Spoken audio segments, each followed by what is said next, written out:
I'm going to look at the second set of reactions here, the one labeled 2. First, this seems like one of the easier or maybe more straightforward sets of reactions because it's easy to see what's happening there. So in each of these we have a nitrogen nucleophile, and in all cases it's NH2 that is connected to something else, and here's a long chain, here's a cyclohexane ring, here's another NH2, here's a methyl group. And what you see right away is that the carbon double bond oxygen in each case is turning into a carbon double bond nitrogen. So that's the final result of the reaction. But the first thing we need to do is to balance it, make sure that there isn't something that we're missing here on this side of the equation. So I have 1, 2, 3, 4 carbons here, and 1, 2, 3, 4 carbons in the product.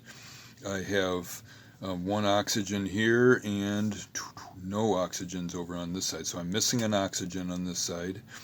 I have a nitrogen here and a nitrogen there.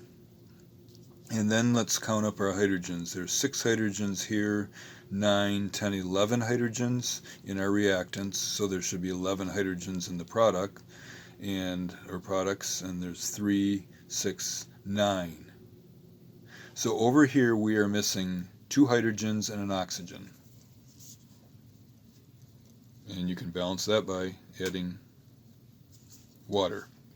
And it turns out that's true for all of these. You go through all of them in this set are forming a molecule of water, and that's necessary to balance the equation there. So then let's look at each of these and see what bonds are broken in the reaction and what bonds are formed.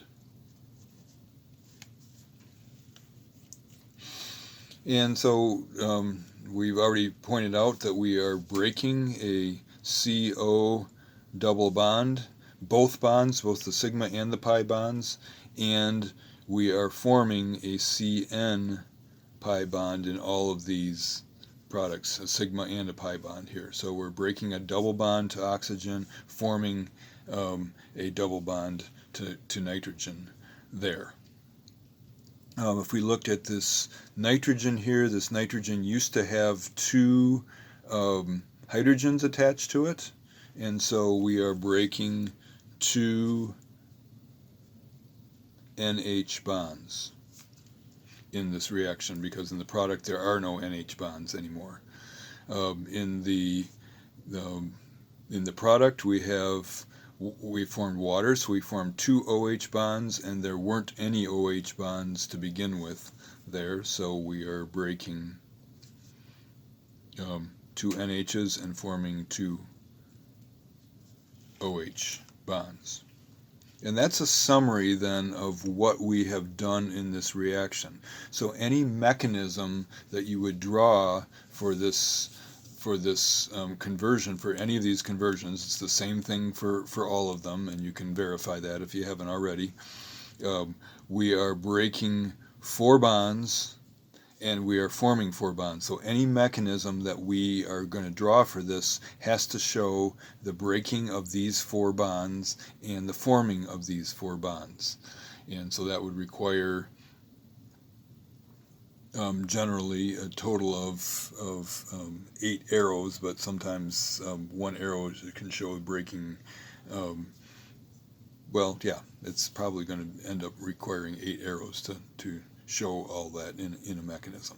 And we're not worrying about the mechanism or what happens in what order right now. We're just checking out, we're figuring out what happens. And so what we have learned then by this process is that this oxygen is lost as water, and the oxygen is coming off and getting the 2 hydrogens off of the nitrogen, and the nitrogen, a new double bond is formed to the nitrogen there. Okay, let's let's move on to the one below it, which is I've called number 3. And again, we are looking at the reactants in the products and the number of atoms that are involved here. And what you're seeing here as you're noticing the transition between the reactants and the products, that we have the CO double bond for an aldehyde or ketone to begin with, and we are ending up with a alcohol forming. Okay, so that CO double bond is now a CO single bond, and we've added a hydrogen onto the oxygen, so that's one thing that we're forming there. But let's look at our total numbers again. So we have 1, 2, 3, 4, 5 carbons to begin with, and 1, 2, 3, 4, 5 carbons in the products. We have 1 oxygen in the reactant, and then we are adding, well, the H3O here is adding a proton to it, but so we have we're not adding the oxygen of water in this reaction. We're adding H+. So let's look at this as H+ as opposed to H3O. So we have an oxygen here and an oxygen there. Then we have 3, 6, 9, 10, 11 hydrogens here, and 3, 6, 9, 10, 11, 12 hydrogens, but we have the proton there. So we have the same number of hydrogens, carbons, and oxygens on each side. So there's nothing else that we have to add to balance this equation, or these equations. So then let's list what is broken in these reactions and what is formed. So we know that we've broken one of the carbon-oxygen bonds, and we know that that bond is the weak bond, so we are breaking a CO pi bond there. And we are forming a new bond between this carbon and this carbon, so we are forming a new carbon-carbon sigma bond there. Then we already noted that we are forming an OH bond. So here's an OH bond that we're forming. And what are we breaking?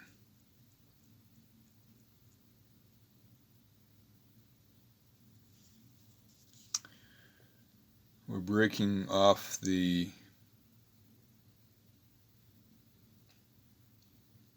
I'm not sure if we're going to use that or not here. Depends on how we balance our equation. We're just looking at that as H+, then that is the hydrogen that's ending up there. But if we're saying that we are balancing an equation here, so we're the CH2 with a minus charge and the lithium, we're not doing anything there because that's an ionic attraction, so we're not showing that breaking or forming. I think that in order to, I've made a point of saying that if you're forming a certain number of bonds, you're breaking a certain number of bonds, and so this H+ here that came from H3O, so if we're really using this as a reactant, then we are actually, if we're counting that as a reactant, then we need to add plus H2O at the end of each of these equations, and then the other bond that's being broken is the OH bond. So we're breaking the OH bond from H3O and forming the OH bond with the to form the alcohol there.